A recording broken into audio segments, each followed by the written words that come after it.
Coucou tout le monde, je vous retrouve aujourd'hui pour un petit peu de point de croix avec vous. Vous aviez vu donc ma jolie Blanche-Neige qui vient du site Easy Craft Art. Donc vous avez vu l'unboxing et j'étais vraiment pressée de vous faire cet unboxing. Franchement, waouh, j'adore. Donc voici la photo de Blanche-Neige et de la pomme empoisonnée, comme dirait Irina. Elle est en 40/50, c'est du 11 CT. C'est-à-dire que dans un fil, il y a 6 brins. Et en fait, pour le 11 CT, je prends 3 brins. Donc, je divise mon fil en 2. Tout simplement. Alors, voici le modèle.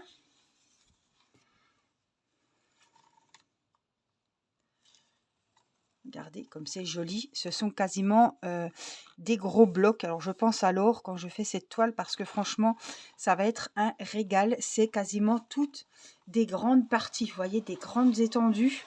Et ça va être super. Alors, j'ai un petit peu commencé. Alors, ça paraît pas beaucoup, mais j'ai déjà passé un petit moment. Donc, j'ai commencé, j'ai suivi les carrés et j'en ai fait 3 avec la couleur du 09. Donc, vous voyez, c'est pas du jaune, hein, c'est un peu du beige, comme on dirait. Donc, on a le nuancier juste là. Voilà. Donc, j'ai utilisé ma petite toile en bois comme ceci. Elle a 25 trous. Donc, je peux mettre 25 fils. Et du coup, j'ai procédé comme ça. Alors ça, ce sont les fils donc qui sont fournis avec. Sur une petite toile cartonnée comme ceci, avec les trous où sont passés les fils.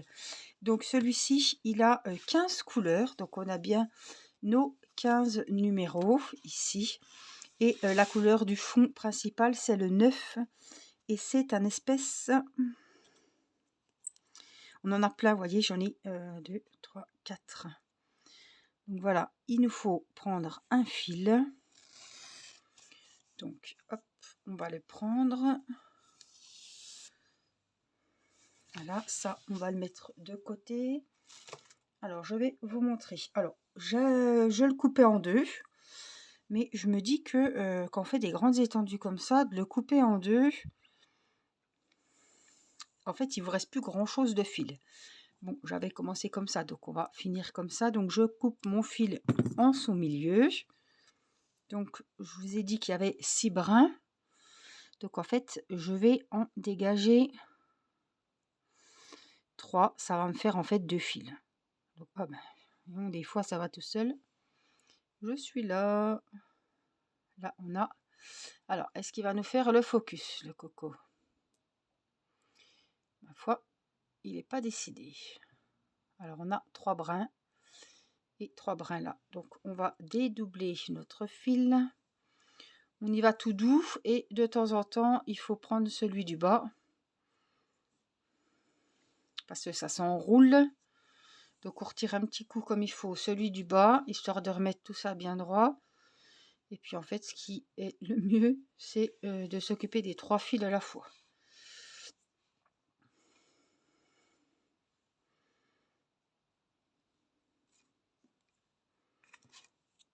Parce que ça tournicote.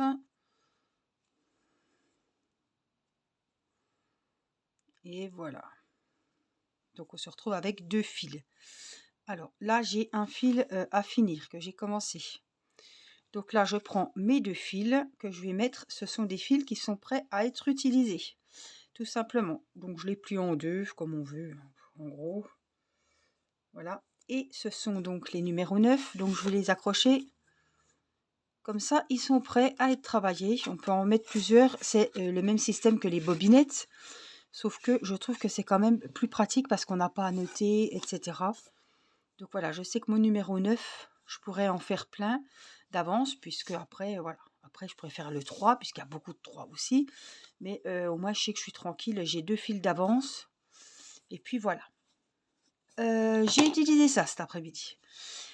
Parce que, ouais, plus d'une fois, je me suis piquée parce que les aiguilles qu'ils ont fournies avec, elles n'ont pas le bourron. Alors, elles sont petites en plus. Et elles ont le bout vachement pointu. Alors, du coup, mon fil, il est déjà fait. Donc, j'avais mis ça. C'est bien parce que ça se resserre. C'est un petit anneau, hein. Parce qu'au début, je le trouvais gros, mais je ne l'avais pas serré. Donc là, il est serré. Et puis, alors, il faut vraiment être sûr de taper dans le truc. Parce que si vous y allez comme un bourrin, puis que, en fait, l'anneau s'est déplacé, puis que vous tapez le doigt, vous allez la sentir passer, hein. Bon, on va essayer sans, hein. On va pas faire la douillette pendant la vidéo. Alors, toujours mon petit nœud. Des fois, je le fais, des fois, je le fais pas. Ça dépend. Donc là, on va dire qu'on va le faire. Alors, j'ai mis mon fil. Alors, tout ça, c'est des fils qui sont prêts à être coupés. Alors, je vous montre. Hop, ici. Bon, ils sont clairs, mais on les voit très bien. Donc, ils ont été déjà rentrés. Donc, on n'a plus qu'à les couper à ras. Et hop, on les met de côté, comme ça, ça fait tout de suite propre. Je viendrai après, Théo. Hop, voilà. Voyez? Et derrière, c'est pas le fouillis, comme on dirait. Je trouve que c'est pas trop mal. Alors, hop, les petits fils de côté. Et puis donc, eh ben, on va finir le petit endroit qu'on avait commencé. Ah, j'ai pas pris mon petit support où je mets ma main. C'est pas grave. On va faire comme ça, ça devrait aller. Alors, je suis dans la chambre sur le bureau. Hop, je pense que ça va aller. Donc,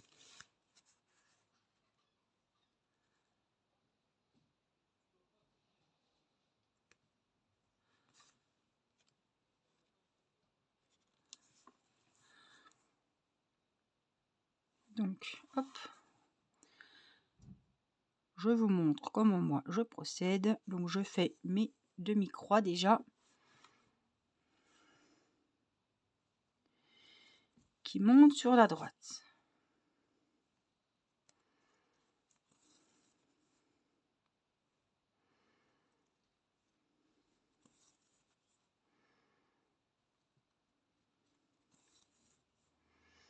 Puis comme j'ai procédé par carré, bon, on va continuer par carré, hein, par colonne même.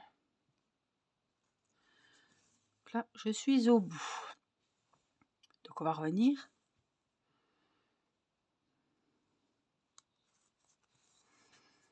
On ferme les croix. Voilà, j'ai repiqué dans le doigt. C'est pénible. Ça, franchement, ça sonne à force, hein.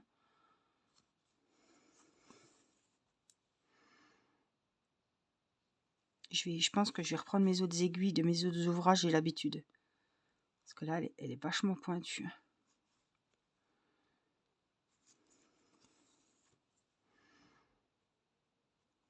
Alors, c'est un plaisir à faire. Il n'y a pas à réfléchir. Il n'y a pas de zone confetti, comme on dit pour le diamond painting, hein, c'est pareil. On a des grandes étendues, et les grandes étendues, ben, c'est du pur bonheur, hein. Il n'y a pas à couper le fil, il n'y a pas... On va jusqu'au bout de notre fil, on recharge avec le fil, et on avance.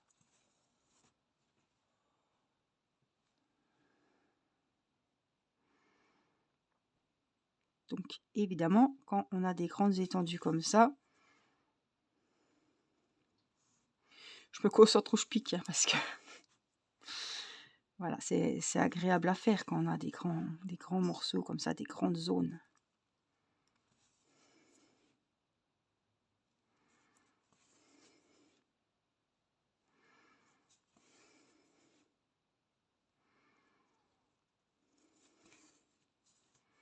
Et là, ben, pareil pour le chemin inverse.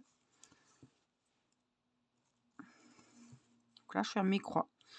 Je commence mes croix quand je vais sur la droite, et quand je reviens sur le même chemin, donc sur ma gauche, et ben, je les ferme. Et je procède toujours pareil. Alors, vous pouvez faire une croix, après une croix, après une croix.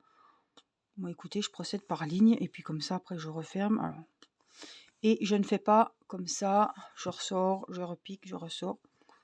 C'est une habitude, je faisais comme ça pour le canevas et j'ai gardé cette habitude-là. Je sollicite moins mes poignets aussi, hein, de cette façon-là. Après, c'est pareil. Chacun a ses petites habitudes, chacun procède comme il le sent et au mieux pour lui, hein. Après, c'est bien d'avoir plusieurs, de voir comment procèdent plusieurs personnes et puis pour après se faire son propre avis, sa propre opinion et puis de voir ce qui va le mieux pour soi, quoi.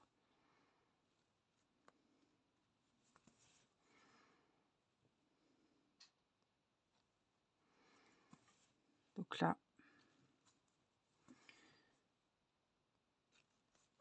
de l'autre côté, je regarde si je suis pas, non, hors caméra. Alors, je pense que le son doit pas être trop mal avec mon téléphone. En plus, il fait focus, donc des fois j'arrive, quand je vais vous montrer quelque chose ou que vous voyez mieux, je zoome, apparemment l'image est correcte. Donc c'est vrai que quand je fais le point de croix, la meilleure solution que j'ai trouvée, c'est de filmer avec mon téléphone, tout simplement parce que vous avez la même vue que moi. Parce que quand je fais du DP, que je filme avec mon ordinateur, vous avez l'image à l'envers, automatiquement. Si j'ai le DP face à moi, donc je ne me vois pas vous montrer le point de croix, vous expliquer des fois des points, si vous êtes à l'envers, parce que c'est déjà compliqué. Alors si en plus vous n'avez pas le même point de vue que moi, ça va être trop compliqué. Du coup, je mets mon support, je mets mon téléphone, et pour les vidéos coloriage, de temps en temps, j'utilise aussi le téléphone, et pour le point de croix, c'est pareil.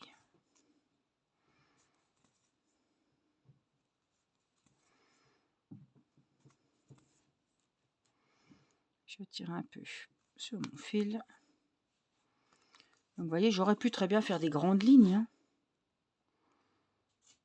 J'ai fait comme ça, mais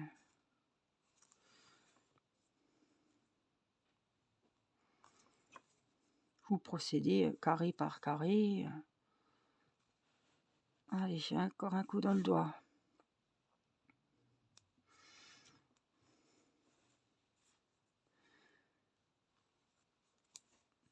Là, je recommence. Je vais mollo parce que je suis plus hors de doigts, hein. Je recommence tout doux. Une petite ligne.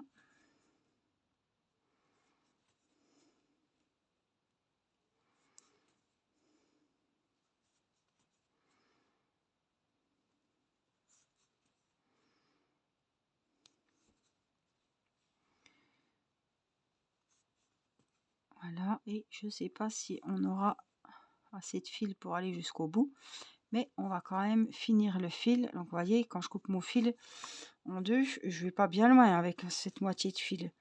Par contre, si je le laisse, voilà, vous voyez, si je le laisse entier, il va être rapidement abîmé et ça va me bousiller le fil avant que j'ai avancé. À force de le passer dans les trous, le fil s'abîme, hein. Voilà, je vais pas tenter le diable, je vais pas aller plus loin. Donc là, hop, je retourne mon ouvrage. Donc j'essaie de garder bien le fil dedans. Il y est, hein, on va pas l'enlever. Et je passe, voilà, mon aiguille et donc mon fil sous les points que j'ai déjà fait. Alors, on va faire pareil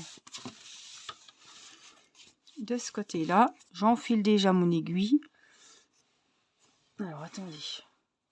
Là. Il est où? Là.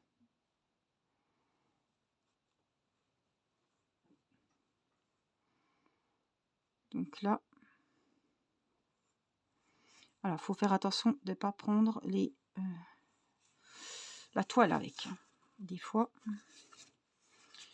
Alors, voyons voir si je peux le passer comme ça.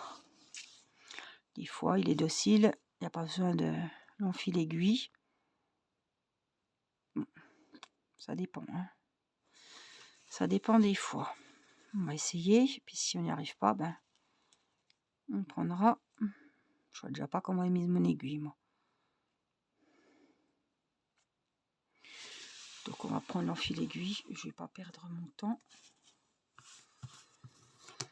Donc j'ai pris celui-ci puisque c'est celui-là que j'ai avec ce kit. Allez, on passe notre enfil aiguille dans notre chat, n'est-ce pas? Alors attendez, c'est quel fil? C'est celui-là qu'il nous faut. Hein. Donc on passe. Mon Dieu, j'ai la tremblote. Vous croiriez ça? Voilà, on va donner juste... Alors moi je reprends souvent le petit crochet pour reprendre un petit peu du fil. C'est pareil, quand ça ne veut pas, ça ne veut pas. Et là, il ne va pas vouloir. Alors, ce qui est chiant, c'est que mon aiguille, elle n'arrête pas de tourner.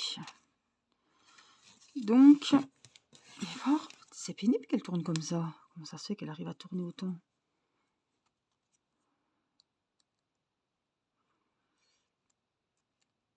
Voilà.